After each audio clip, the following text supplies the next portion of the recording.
vừa rồi quả là nỗi niềm của khá là nhiều người khi mà phải ngủ cùng với người mắc chứng ngủ ngáy, đúng không ạ? Với những ai mà chúng ta dễ ngủ thì không sao, nhưng mà với những người đã khó đi vào giấc ngủ lại còn phải nghe tiếng ngáy của người bên cạnh thì quả là rất dễ sẽ bị stress. Bản thân những người mắc chứng ngủ ngáy thì họ cũng cảm thấy rất buồn, bởi vì có thể sẽ làm phiền những người xung quanh. Vậy nên là trong một kỹ năng cuộc sống ngày hôm nay thì Phương Thảo sẽ gửi đến quý vị một vài mẹo để chúng ta có thể trị được chứng ngủ ngáy. Và khách mời gửi đến chúng ta những tư vấn đó chính là bác sĩ Trần Bình Gấm. Phương Thảo xin chào bác sĩ ạ. Xin chào khán giả của chương trình, xin chào Phương Thảo. Thưa bác sĩ, vì sao chúng ta lại mắc chứng ngủ ngáy ạ? Đối với cái bệnh ngáy á, nếu mà để lâu dài á, thì nó sẽ gây ra cái hội chứng gọi là hội chứng ngưng thở lúc ngủ. Có nghĩa là lúc mà mình ngủ á, thật ra mình ngáy là thật ra là mình ngưng thở luôn.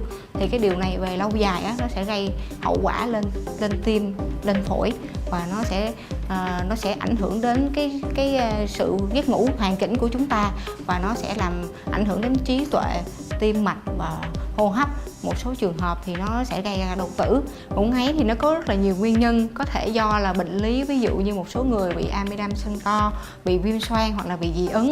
Cũng có thể là do chúng ta uống rượu say quá, chúng ta ngủ ly bì. Một số người béo phì thì cái lớp mỡ vùng hầu họng nó to, nó chặn cái đường thở lại, hoặc là những người hút thuốc lá thì cái khói thuốc lá nó cũng làm cho vùng hầu họng nó hẹp lại. Ngoài ra còn có số tình trạng bẩm sinh, ví dụ như là một số người có cái cổ họng nó quá hẹp, hoặc là cái cuống lưỡi to, hoặc là cuống lưỡi dài, thì nó cũng gây ra hiện tượng ngủ ngáy.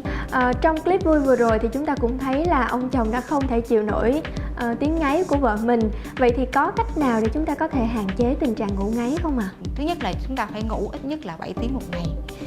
Thứ hai á, là khi mà sử dụng những cái chất có cồn, hoặc là thuốc ngủ, hoặc là thuốc kháng histamine, thì chúng ta cần phải sử dụng cái đó ít nhất là 4 tiếng trước khi ngủ.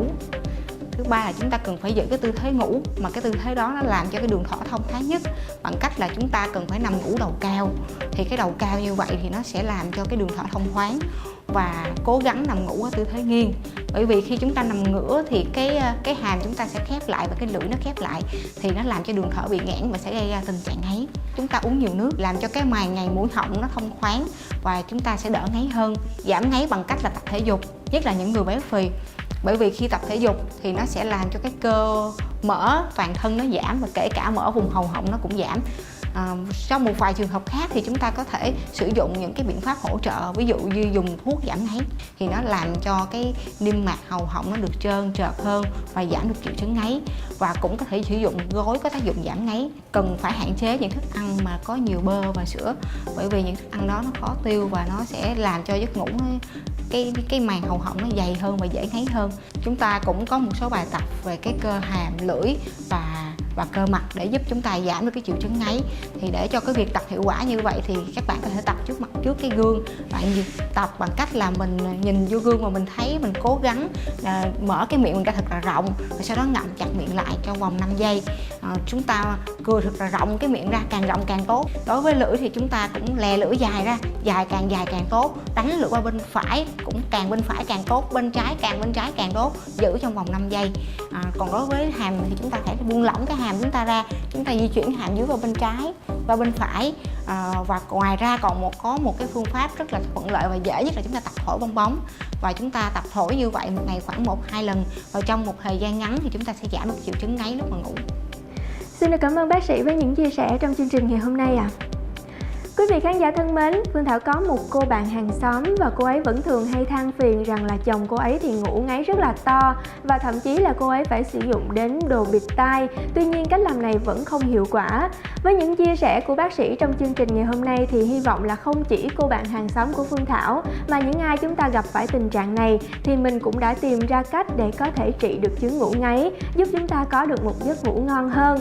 Và trước khi khép lại chương trình, Phương Thảo cũng xin gửi đến quý vị một vài những lưu ý quan trọng sau đây. Tránh sử dụng các chất kích thích hoặc thuốc an thần trước khi ngủ, vì chúng sẽ kích thích hệ thần kinh, khiến chứng ngáy càng to hơn. Nên tăng độ ẩm trong phòng ngủ, vì độ ẩm thấp khiến cổ họng sẽ dễ bị khô và gây nên chứng ngáy khi ngủ. Béo phì và thừa cân cũng là nguyên nhân dẫn đến chứng ngủ ngáy, vì vậy nên áp dụng biện pháp giảm cân.